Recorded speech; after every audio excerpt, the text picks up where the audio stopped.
嗨，大家好，我是坦皮叔。今天是2025年3月10号，这一期咱们继续胡聊胡适、胡指、胡威，还有胡一进老师今天这个胡适走势又是这个微型走势收盘三大股市都是微跌，沪指跌了0.19%，深成指跌0.17%，创业板指数跌0.25%。盘中这个沪指好像跌了将近1%，尾盘呢又勉强拉起来了。这个沪深两市全天成交额1.51万亿，比上个交易日缩量3100亿。市场上热点呢非常杂乱，轮动的非常快电风扇行情一共是3279家上涨，1953家下跌，主力卖出350亿。这个尾盘又把它拉回来，这个是不是有什么小道消息有什么小作文？这个不太清楚总之这个走势非常让这个金融消费者感到有点不安难以乐观这个我一直说这个成交量，你就要看这个成交量就行。现在勉强是1.51万亿，马上就要到1.5万亿以下，标志着就是春节前后这个一股资金去炒科技股，还有这个哪吒2的这些资金本来他已经退出了，但是呢这个现在不是开会吗？来了个老乡别走这个有新的故事，不知道大家还记不记得？突然出来一个叫什么马努斯什么人工什么智能体，吹了一天好像这2天没动静了。然后就是发那个什么体验码，你也不知道那玩意儿到底干什么的。但是这个体验码据说炒的比那个一波三折还要贵，一个在国外论坛上发的一个东西，但是全是简体中文的用户在用，国内炒的比国外还热。到现在也不知道它到底是干啥的，不了了之了。你就从这个案例可以看出现在这个胡适是什么一个状态，对吧？急需这些，到底是胡适需要这些所谓的科技股故事，还是这些故事需要胡适？这个已经分不清了相辅相成吧。那么今天又掉到15000亿，说明这些炒科技股的资金已经退潮，老乡别走也挽留不了他们。这个什么马努斯确实这个有点差点意思难以服众。再吹就漏了。从这个统计局公布的这个2月份的这些 CPI、PPI 来看，已经陷入反通胀，对吧？这个显然是个恶性循环意味着未来可能压力很大。在这种情况下，胡适要想走牛，这个也是强人所难所以只能尾盘硬拉，毕竟还在开会，大家都留点颜面但是不要紧这个很多外资机构是继续看好胡适。3月10号这个高盛又表态了。这个新浪财经报道说，高盛说中国股市正迎来史上最强开局。中国股市这一次不一样，以往那都是骗了，大家都上当受骗了，这个意思高盛说这一次可不一样了，开年以来中国股市迎来史诗级的上涨，投资者聚焦此次反弹与9月下旬强劲但短暂的飙升有何不同，后续能否延续高歌猛进。说在9日发布的研报中高盛表示，2次反弹存在根本性不同。9月的政策转向消除了左尾风险，导致了对风险定价的实质性重估。最近反弹则更多是由技术突破和创新驱动。你看讲的故事就是 DeepSeek 和那个 DeepSeek 一不行了DeepSeek 现在还有人聊吗？对吧？热度很快就退下去了，一看不行了，搞了个马努斯出来，可惜这个马努斯难堪大运说最近的反弹是主要是技术突破和创新驱动，对企业的盈利和估值有实质性提升，可能比纯粹由流动性和政策预期驱动反弹更具持久力。高盛称中国股市正迎来史上最强开局，民盛中国指数年初至今上涨19%，跑赢发达市场18%和新兴市场14%的涨幅，并且自近期低点以来，民盛中国指数这波涨幅已高达29%，创下2009年金融危机后第3大反弹，仅次于新冠疫情后的复苏反弹。高盛表示AI 热潮和中国科技数势的积极转变，两会确立的促增长政策基调等这些因素，不仅提升了市场估值，也改善了盈利预期，共同推动了市场的上涨。这是高盛这个花旗银行呢他也有看法说投资银行花旗预计今明2年中国的实际和名义经济增长将实现触底反弹，今年或是转折之年，房地产市场低迷走到最后一段，预计下半年工业生产者出厂价格指数由负值收窄至约0的水平，明年会会转为正数，预计今年人工智能对中国经济增量贡献5000亿，相当于国内生产总值的0.1%。不光是这些银行机构在看好胡适据说这个欧洲的股神叫安东尼·波顿，他也强烈看好胡适。他在接受采访的时候说现在市场上最逆向的投资就是买入中国资产。大家看视频What would be the most contrarian thing you can do just now, you think, in the market? China. To buy China? To buy China, definitely. I mean, look, every other market in the world, not every, but nearly every market is near its high. China's near its low. So China must be the contrarian position at the moment. And how would you fund that? What would you sell? America. The whole of America, everyone loves. Valuations are high. All the money is being going into America. The other thing I think is very important in investment is often divide the journey from the arrival. Markets move during the journey, and normally when you get to the arrival, that is the end of a trend. So I think in America, the inauguration of Trump is the end of the journey up to that. With China, everyone's been scared of the tariffs, for months and months.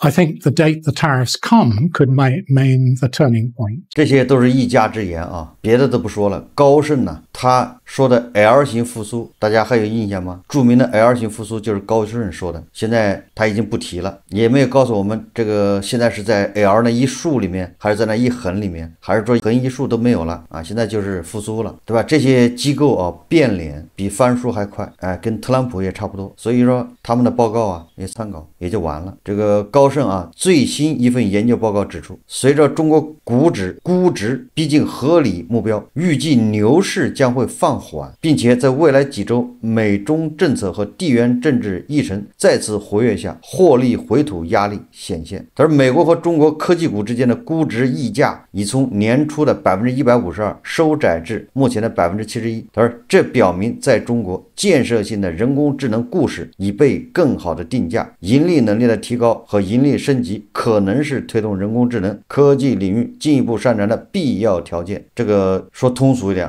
也就是咱们科技股的这个跟美国相比，这个估价低这个现在已经改善了，也就是现在科技股估价已经低了，差不多了，合理了。接下来就看你能不能盈利，对吧？你这个科技股能盈利，那就能推动人工智能科技领域进一步上涨。言下之意不能盈利，那就是属于讲故事图归图。高盛在这个报告里，他有意思就是目前中国科技股这个无风险套利到此为止，剩下的就是好自为之你们自己看着办。不过对这个胡适的金融消费者来说好消息来了经济观察报报道说18个月后 IPO 松动，某券商人士近期交易所与部分券商沟通，可适当增加项目申报。1年半以后这个咱们的 IPO 不是就类似于暂停了，也没有真的暂停，但是1年半以后现在要加快 IPO。你看2月份以来，华东地区某知名券商的一位保荐代表人明显感受到 IPO 正在逐步走向常态化，也就是抽血常态化。近期他负责了一个拟 IPO 项目在交易所发审会获得审议通过后，仅用2周时间便顺利拿到了证监会的 IPO 批文，相比之前动辄100天起才能拿到批文的速度，他深切体会到近期 IPO 项目批文发放速度显著加快， IPO 整体在回暖。经济观察报从华南某券商处了解到，近期交易所与部分券商在沟通时提到，可以适当增加项目申报，条件成熟的企业可以陆续准备相关材料并推进 IPO 工作。该人士表示2025年年初，交易所曾在某次座谈会上口头表达出希望增加项目申报的意向，但并未以正式文件或官方通知的形式传达。这就是窗口指导对吧？口头传达，不能发文件，发文件就会留下把柄。关于这个 IPO 我在节目里面说了很多回，这1年半的 IPO 暂停，直接导致一级市场就是面临着巨大的压力，甚至有崩盘的可能。因为一级市场就得通过这个胡适去退出而一级市场现在因为你 IPO 暂停，他就没有办法退出，导致投资人的钱没有办法兑付，他也没有办法再投新的项目，很多科技企业根本就拿不到融资归根结底就是二级市场出了问题，叫长梗阻。所以说一千道一万，现在胡适稳定在3300点，并不是给你这些赌徒什么金融消费者让你们在这发家致富的，对吧？这马上就得干活，就得的抽血，所以 IPO 就得恢复，而且还得加快。大家一定要记住了啊，咱们如果要搞科技的话，那必须资本市场这个融资要加快， IPO 加快， IPO 加快，一级市场就会加快，一级市场加快，一级市场投资就多，就会支持大量的创新企业。所以说金融消费者啊，未来咱们的科技对吧，能够超过美国，这个肩上的担子很重啊，对吧？那些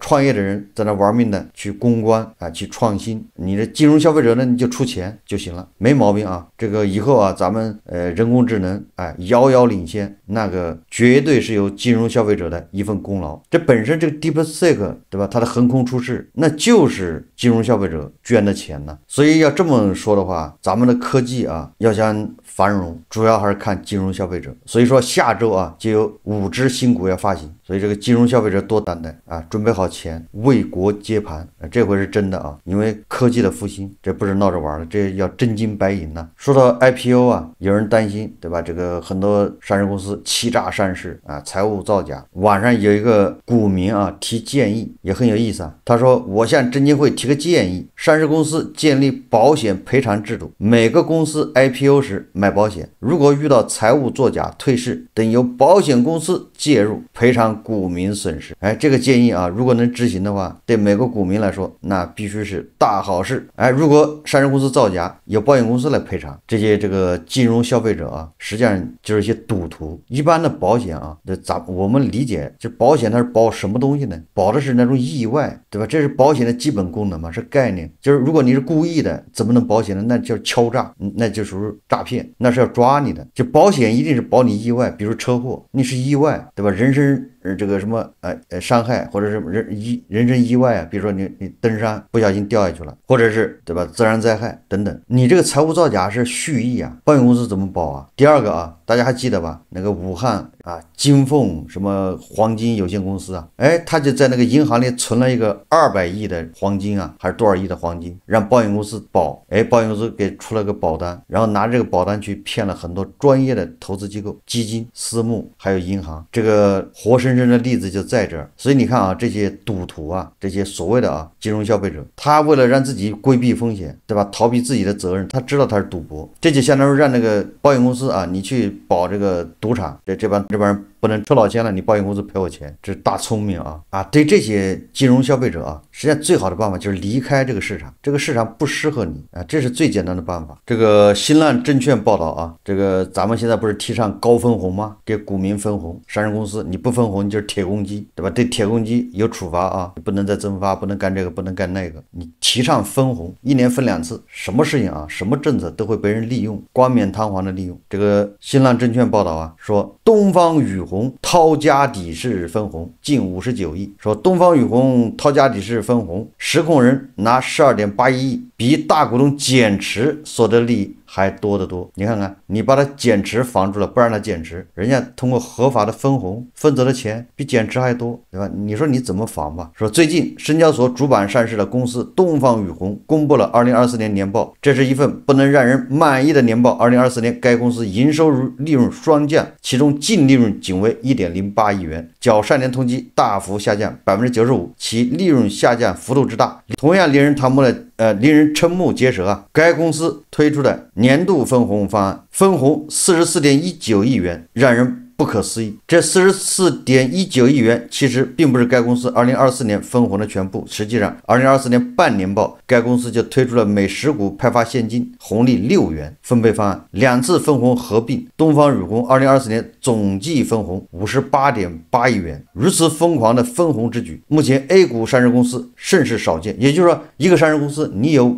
58亿元的这个现金流吗？就如果这么多现金流拿来分红，你这公司还要不要发展呢？健康吗？对吧？这种分红之举啊，在目前 A 股上市公司中甚是少见。尽管管理层一直都在倡导上市公司现金分红，而东方雨虹这种现金分红让投资者感到很蹊跷，因为该公司的现金分红完全脱离了公司的业绩，完全是一种大规模的掏家底行为。该公司为什么如此豪华分红？归根结底是为了满足公司大股东实控人李卫国对资金的需求。李卫国持有公司 21.79% 的股份，该公司2024年分红 58.8亿元，按比例李卫国可以拿到 12.8亿元的现金。这丰厚的现金比很多上市公司大股东减持股份所得到的利益还要多得多啊！大股东这12个亿的现金拿走了，这是合法分给他的，这是你证监会提倡的啊。至于后面这公司以后倒闭了，跟人家有关系吗？前一个这么玩的就是恒大的许老板。所以我说啊，胡适啊这么治理，摁下葫芦起了瓢，你堵住这个漏洞，那儿也出了一个漏洞。你说这么怎么可能会有牛市呢？这么玩下去啊，以后肯定有贷款分红，从银行借钱，他做假账嘛，对吧？把这钱分到大股东手上，反正他钱拿到他已经转移了，这个公司的壳顶多不要了，你能怎么样？人家已经掏现走人，对吧？你不让我卖股票，那我通过分红来实现也一样，怎么管？管不了。我们再看啊，这胡锡进老师啊，最近可能由于胡适啊这个小幅反弹，挣了不少钱，所以他的这个人性啊，这个光辉又暗淡下去，对吧？不停的为俄爹洗地，不仅喊出这个俄罗斯熬出来了，对吧？还不停的为俄罗斯啊打包票，说俄爹啊是不会出卖大国的。胡锡进老师啊，这种种作为啊，很有可能啊传到了乌克兰，甚至到了乌克兰前线。为什么呢？大家可以看照片啊。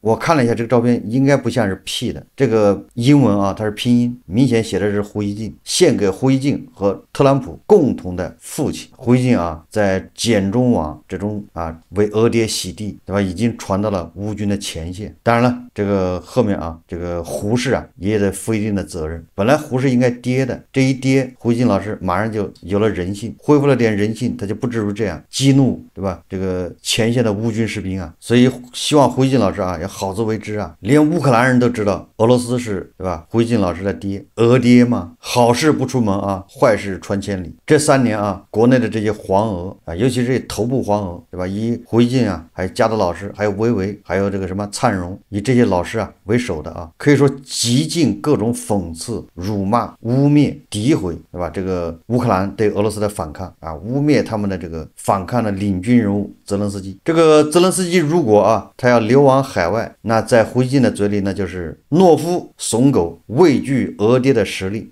加特老师说了，泽连斯基不敢看普京的眼睛啊，也是啊，这个所以说我有点想不通啊。泽连斯基既然不敢看俄爹的眼睛，这是加特老师说的啊，不敢看普京的眼睛，但是泽连斯基为什么就敢在这个镜头面前，在白宫啊，对吧，向着全世界跟这个特朗普和万斯，对吧，美国的正总统，那就2个总统啊硬杠，不知道有没有看他们的眼睛啊？那不知道加特老师怎么比较这个事啊？就是泽连斯基敢看万斯还特朗普的眼睛，但是不敢看普京的眼睛，这说明什么问题呢？如果泽连斯基现在啊，他是顽强抵抗，对吧？现在领导乌克兰人呢，在拼命抵抗俄罗斯的侵略，这个在胡锡进老师啊这些黄俄的嘴里面，泽连斯基就是演员，对吧？西方的傀儡，北约的走狗啊，什么美国的代理人啊。如果泽连斯基啊在战场牺牲，战死沙场，那这些黄俄一定会庆幸啊，欢呼说活该，炮灰，当初投降不就没事了？泽连斯基准备去美国签那个矿产协议，这些黄俄就叫嚣啊，你看李鸿章都不敢签，对吧？这个泽连斯基要签卖国协议，俄罗斯拿乌克兰的领土，美国拿乌克兰的矿产，瓜分乌克兰。后一天呢，泽连斯基不愿意跟这个特朗普签，闹翻了，又是这些黄俄跳出来啊！泽连斯基不自量力，打肿脸充胖子，不签这个协议，就是想让乌克兰人继续送死。